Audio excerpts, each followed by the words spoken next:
Hey there guys, it's Darren Stevenson back with another video, and you might have seen the most recent news drop about the secret rares, about the 8 needle fibers that we're getting in this set. Woohoo! Yes, I'm still ill, so that's why I've still got people on the video to help me through this, in case my voice just randomly gives up again. So today we have Tim the Goat Cox. Hello. Omar Mahmood. Hey. Sam Shepherd. Is he still here? No. Is he gone? Kind of. He's still here. All right. Okay. He's retired though, so. Aren't we all? And I keep forgetting the name of this other person. Fuck off. Bwedwy Haywood. Weird. So everyone, what's your initial reactions of these 8 secret rares that we have been given? Fucking broken, mate. They suck. Actual shit. Hardly flood tier, for sure. Yeah, that's. Sure. I'd hardly say it was Expo tier. Yeah. I mean, It's, like, X4 had Electromite, so, like, that in itself just made you like, think, oh, I want Electromite- this set. Yeah, Electromite Mech Knight Sayuja. There's nothing in this set that, like, amongst the secret rares anyway, that really Like- jump out and say, yes, you need this card, right? I disagree. I think the level 7 hand trap's like a very powerful card. Whilst I think the rest of the secrets are kind of like there's 2 that are like very good. So the pot and the level 7 hand trap are very good. Then I'm interested in the Valkyrie card and the level 3 Psychic Wielder. I think those are both very good cards or interesting cards. Yeah, I think some of them are, like, decent, yeah, but they're not like, whoa! Yeah. But that's what I mean. Like, there's 2 that are good, so like they're not on the same tier as, like, say, Extreme Force or Flames of Destruction. But and this set is also just has like 4 trash cards. I think the TG one maybe I have to read that one again.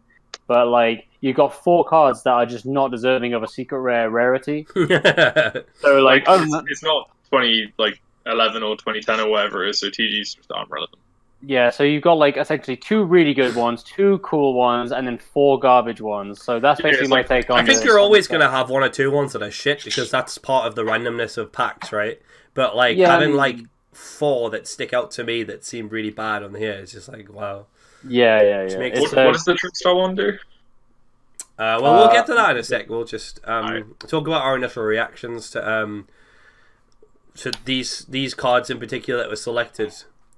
I think I'm like pleasantly surprised, if anything, that like they do. It's weird because usually like the general rule of thumb is that if all the secrets in a set are really good, and like the secondary market value of all of them is like relatively lower, so this might have an inherent knock-on effect to, like, say, the hand trap and the pot. Yeah, I feel like if there's only 1 or 2 good secret rares in the entire set, then those are just going to explode in value. Yeah. But like there are interestingly, good staples among. I think I wouldn't say staple, but I think there are good cards in lower rarities, in obviously like Borrowload Savage Dragon and stuff like that. Like, so oh fucking hell! I only just read the Hyper Psychic Riser is a fucking ultra. I thought it was a rare. So yeah, like they could have bumped them up, and they could have bumped the exclusives to higher rarities as well. You mean like if you read those Time Thief cards, those could one of them could have arguably been a very more deserving of a secret rare. Yeah, but you also have to bear in mind that maybe they just want to make like decks that are affordable too. So I mean, like none of the Salomon Great cards are high rarity at all, just because okay, they so want to promote the structure deck. Yeah, so they tick that box in what you're saying by just making that affordable. But the Time Thief stuff, like, they could have done another BA where, like, you got a bunch of rares and then randomly, like, 1 fucking secret rare just wedged at the top. Like, Whenever you do that, though, that monopolizes the 1 secret rare. As it did then, too. But it's kind of like Subterra as well, where it's, like... I think BA has created a knock-on effect where like TCG exclusives will just like have potential now, so people would like panic buy shit. In that, like, people won't even know whether or not it's good. Right. So like the Time Thief stuff, for all we know, if they do more waves of Time Thief shit, they could all suck. So Yeah, meaning that, like, you know, like, my point being that with Hidden City, like, it was like a £15 card forever, you know, because, like, the potential next wave was insane. They could have done the same thing with the Time Thief stuff in this set, where they just made one of them secret, and then people would have gone, well, I'll just grab these just in case, and then, you know, if the rest of the waves that come out afterwards are shit, then, you know, they're not really at a loss. Yeah. Because nobody knows whether or not they're going to be good or not. Well, let's get to reading them then. I'll go through very briefly the ones that we've been known for quite a while. So we'll start at the pot. So at the start of your main phase 1, banish 3 of 6 face down cards in your extra deck randomly.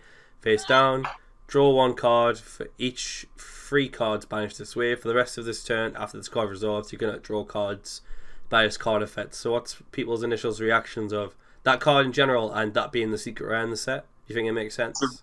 It's a really elaborate way to sell D15s. Oh god, fucking hell, of course. Yeah, I think I'll ever play this card only a D15. Like, probably number my sleeves as well. Yeah, It obviously it's like a staple, not a staple, but like it's just, you know, a more generic card across multiple decks. So it evidently makes sense to be a secret, as like I said with the Phantasme hand trap thing. But yeah, it's quite niche as well, so it's okay. Really under average pop. So yeah, it's not like Desires. You know, it wasn't like it's not like duality, to be honest. It's not like a majority of decks should play this card. It's more like if the deck can play it, then minority should play the card. Mm-hmm. Let's talk about this Illusion Dragon Phantasme then. This being a secret rare, like I initially thought it was an ultra rare because of the promos, but now that it's a secret rare, then it's probably going to be more problematic to pick up this card because it's in a way potentially the next Maxine, kind of not, but like. Yeah, it's very good. It's a +1. It's just a +1 for the most part, you know. But it also allows you to, like, in the more complex or the bigger, you know, if your opponent overextends, it allows you to fix your hand, allows you to get further into your deck, allows you to like see cards that you would, you know, get to like an out. So like there's cards that will come out in Dark Neostorm that like allow you to out the U-Link. That like send all link monsters on the field to grave. So like this in tandem with that is like, you know, a good sort of like way to mitigate formats where like it's very wombo combo. I think the card's very good. Also, yeah, I feel like it's like meh because like it's something that you can't have at all when you go first. No, I think you it's decide it. too late. Like because it would have been so good for like Euros, like Goki Extra Link format, but now it's like, Could have been an afterthought, or like they probably, I don't know. I think it still has potential to be good in the future. Yeah. It's like when Ash first came out. Ash wasn't great when it first came out, but we knew it was going to be like really good at some point. Yeah, the card doesn't say just not right now. it's a +1 that puts a monster on your board. Like it just same with Ghost Ogre as well. Ghost Ogre was like not used for a really long time, and now it always has its time. Yeah, same with Ghost Bell. Most people thought Ghost Bell was shit too. So I think it's much better than a majority of those cards, but yeah, I think it's hard to like really judge a hand trap because they're always meta like but that's what I mean. which is like which is like the nature of any hand trap really. So it could just randomly just be really good depending on like what happens in the format, or it could just be shit forever. I mean, you never know. Yeah, it's hard to say, but like right now, I don't think it's particularly brilliant. Like on its release, but like 6 months time, come Nationals, probably really good. Yeah. Is there any other card other than the TCG exclusive ones that are noteworthy to talk about? The Drunk Lord, I guess. Yeah. Oh, the Psychic Wielder. He just specials himself when you control level 3, right? Yeah, it's like the most expensive Junk Lord. One thing. Nice one rare thing Junk as well. Boom. One thing I wanted to quickly just mention because I was away from the laptop a sec was with the Phantasme thing as well. My final point is that we don't have Maxine as well, so like us not having Maxine means we probably need this card as a contingency for that fact, and it also means that people will probably like what's the word, like they'll play around. They won't acknowledge like a 3 of, whereas in OCG like there's less combo decks because there's like 6 hand traps of that nature. So there's 3 Maxi and 3 of this thing, or 2. I think they play 2 for some reason. But like, it could be more effective because people will like think like that we could play combo decks more because Maxi doesn't exist. So you probably get more value out of it. But that was like my only thing about it. So yeah, the psychic wielder thing's really cool. That's an interesting point, yeah. But so like, it's literally just a level 3 that you special summon when you control level 3, right? I think it interacts with the other one in some way. Like it's some. I haven't read the card. Worrying about that psychic guy. Oh, Yeah. and Luke Park Maybe making a you special use guest Synchro. appearance on my videos again. Yeah. Okay. If you synchro with it, you can. I mean, it was cool because like it was a level 3 tuner, so you can make needle fiber, but like we don't have needle fiber, so. It's a really cute way to make Bria now. Oh Yeah. yeah, that is cool. That's Make Brio pop a card. that's Yeah, relevant. that's kind of the cool thing. I think it's decent. Like, I think it's probably one of the better cards in the set. Would you play in Salamangreat so you can make the rank 3? Maybe. Like, I don't really know much about Salamangreat though. I think I I've don't know. seen I it think, kicking about. I think the level 3 dangers are bad. Oh yeah, we have dangers. They don't, right? So Yeah. probably is I better think the to play card's cute, dangers. though. I think it has like cool interactions. What about like the trap card? The Witch Strike. Which is Yeah, what does Weird. everyone think about that? I'm not sure like if this is like going to be meta at all. Cause Yeah, like like I've heard super mixed opinions. I was playing like about with it in my head, just like what sort of scenarios it would be good. So like Good against Geist. if you start right, then you're starting anyway, so you don't need a card like It was this. like, yeah. And if you go second, then you're going second, so it's going to be ridiculously slow. So you need to just set back row against a deck that has to negate normal summon or special summons or negates the activation of card effects. So like unless you're special on their turn, it's not gonna like get any value for a long time. So they have to negate the activation of a card effect. So like you probably have to play this into like a Trigate.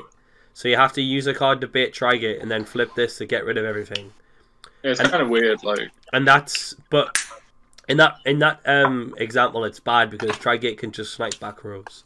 So Yeah, I can't think of another example off the top of my head where somebody would like maybe Pendulum where like they end on a Vortex, but like again that deck's not like popular at all.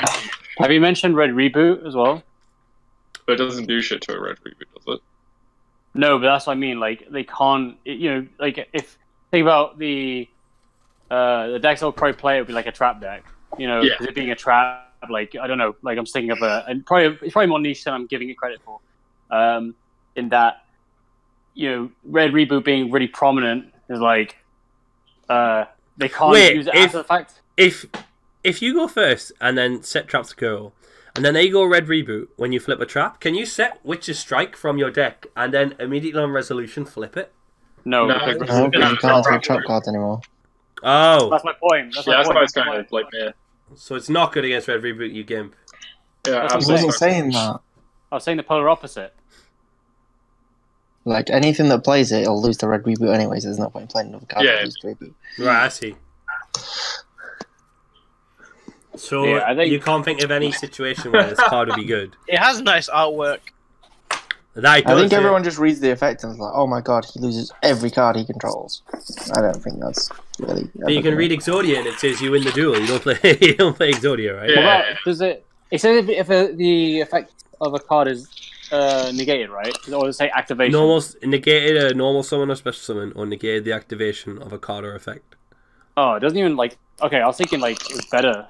It's No, not it trash. wrecks Yeah. Hexed against the effect, so it's So just some- like, dang. For some reason, I thought it would be really good against stuff like Ash and all the hand traps, but they don't negate the Only activation good against Bell and Gamma. because Yeah. they negate the activation, right?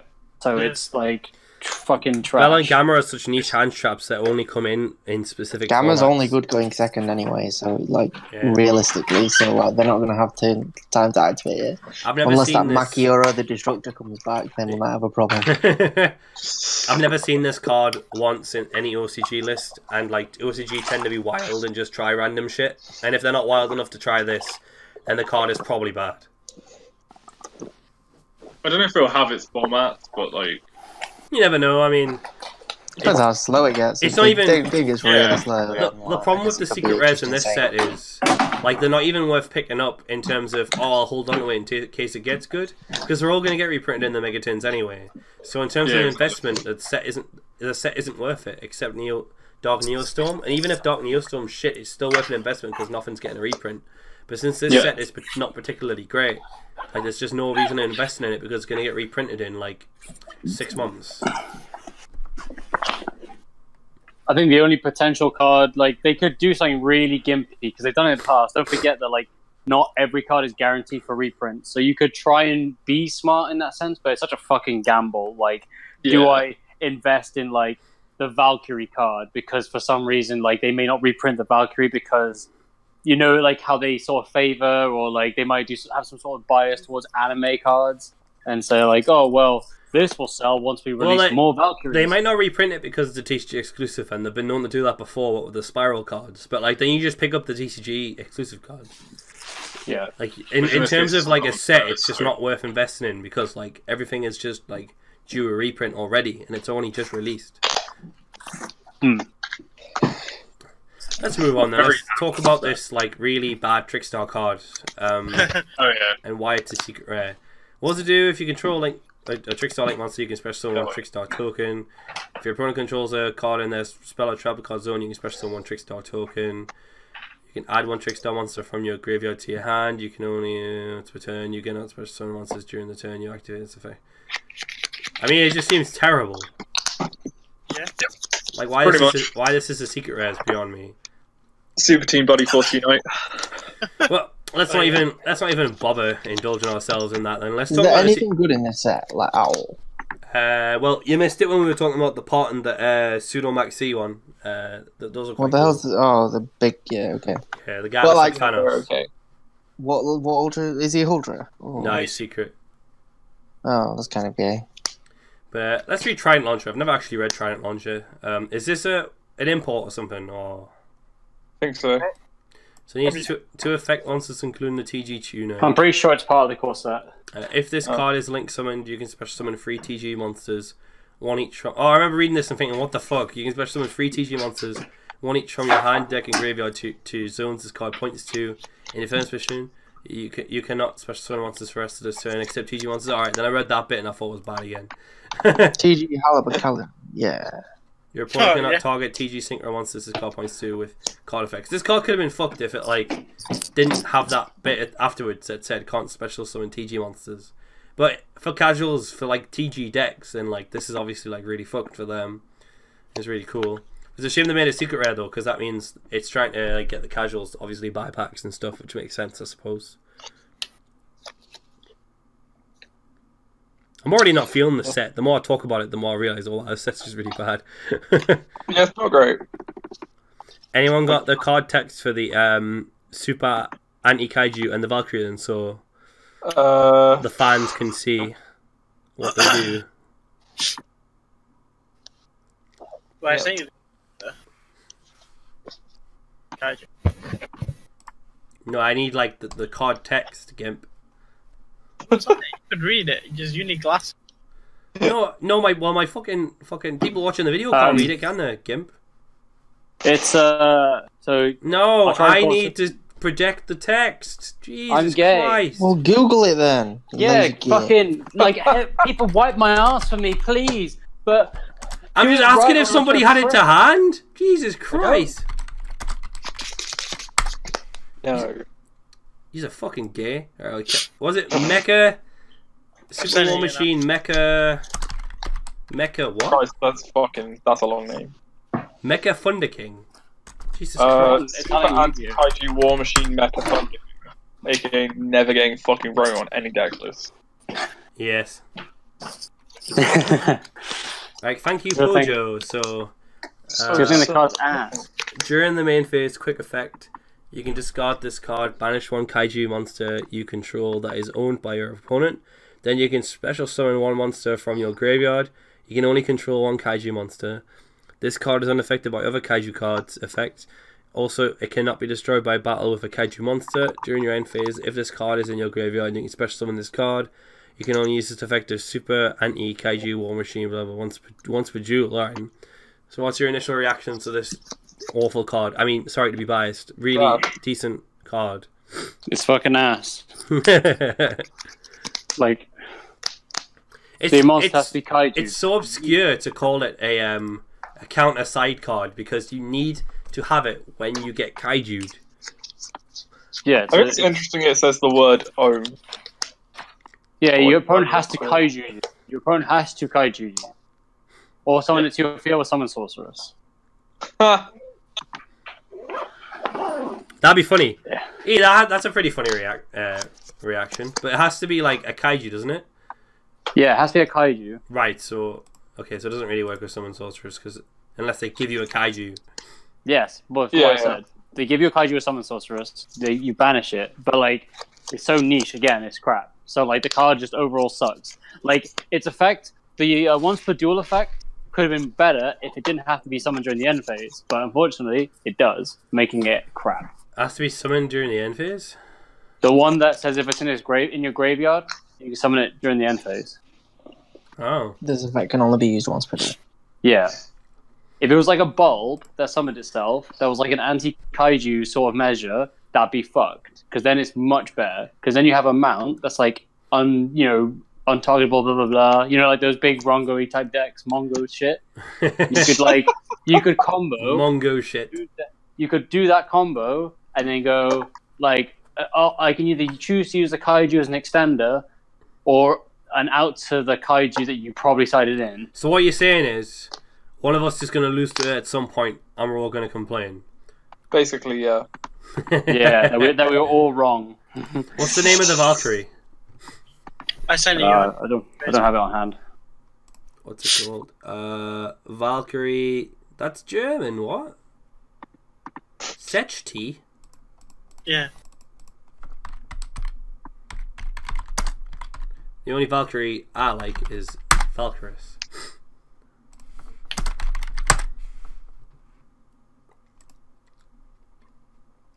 Discard actually. Like.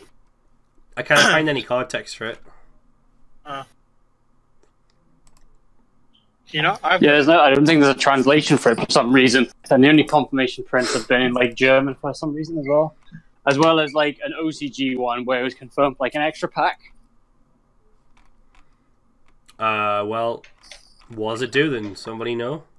Yeah. If it's special summoned, it summons a Valkyrie from your deck. That's the only part I can recall 100%. And then during your main phase, you can send the top cards of your opponent's deck to the graveyard. You can only use each effect once per turn. I think I do remember reading that, but I just can't find it. Alright, what do you think of it? I've never played a Valkyrie deck before, but... I haven't played Valkyries either, but... Like, one thing that is good about it is the fact that you don't have to have as many Valkyries in your hand for Ride of the Valkyries. I think that's one thing. Okay. Well, it's also a 1-for-1 target. I'm sure those Valkyrie duelists out there know more than us. Any closing thoughts on this set as a whole before we close up? Trash. Yeah, it's not very good. It's poo. I mean, what were we expecting, right? I mean, the only thing that would save this set was Needle Fiber, and we weren't getting it, so... Yep. Alright, well, let's end it there. Thanks for watching, guys. What do you think of Savage Strike? Be sure to leave a comment below how you feel about the secret rares. My name is Bradley Hayward, and I like taking up all the spotlight and talking for most of the video. Fuck off. Thank you for everyone. You can fuck off when you need content. Thank you for everyone else who was in the video. Don't forget to like, share, and subscribe. Needle Fiber might not be in Savage Strike, but I'll still hating it you. See you later. Hey guys, thanks for watching the video. Be sure to check out more of my content that's hovering around me. Ooh. And also, do you like pretty cards like these? We'll get them even cheaper at Jacob's eBay store with promotion coupon, you guessed it, MAXC5. Follow the URL link below in the description, which will take you to his eBay shop, and the offer will already be applied. So just spend over £5 and you'll be given 5% off your next order. So be sure to click the URL and have a check of your store and see if there's any shiny cardboard that you want to purchase for yourself. And for now, here's a picture of my cat sleeping.